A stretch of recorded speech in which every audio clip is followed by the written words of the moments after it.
Vi v JKD-ju prišli za teorijo in kulturo genike, so se odločili, da moramo danes tudi tukaj javno spregovoriti. 15 let že opozarjamo na nepravilnosti, korupcijo, klientelice, ki se dogaja v fundaciji, v invalidske humanitarne organizacije na kratko fiku. To je klientelistični denar, na leto ga je povprečno 22 milijonov. To ni malči kašen. Ta denar ne gre v proračun Republike Slovenije in zato je še lažji plen plenilcev, invalidskih funkcionarjev in drugih karjeristov na račun uporabnikov, na račun ljudi, ki res potrebujejo storitev.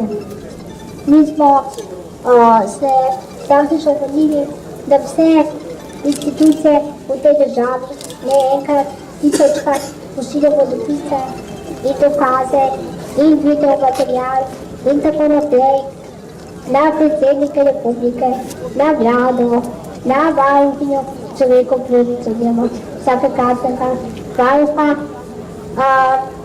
državni zbor, se pogovarjamo s poslanskimi skupinami, vsi celo prekimavajo, da imamo prav, nobene nič ne rekli.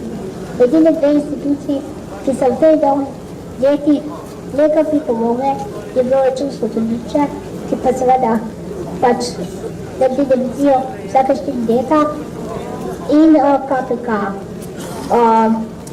Res obupani smo, ponižani, da moramo za osnovne naše človekove pravice se toliko poniževati in prositi dobrodelništvo, ko pa imamo v tej državi namenski javni denar, iz katerega se potem kupujejo hoteli, skladišča, počitniški domovi, apartmaji in tako naprej.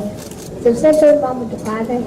Jaz sem tudi razvila veliko imen in filmov in seveda razvila to nekaj kazenskih ovadb, sodišča so pač moja stalnica, ampak so bile prestaši.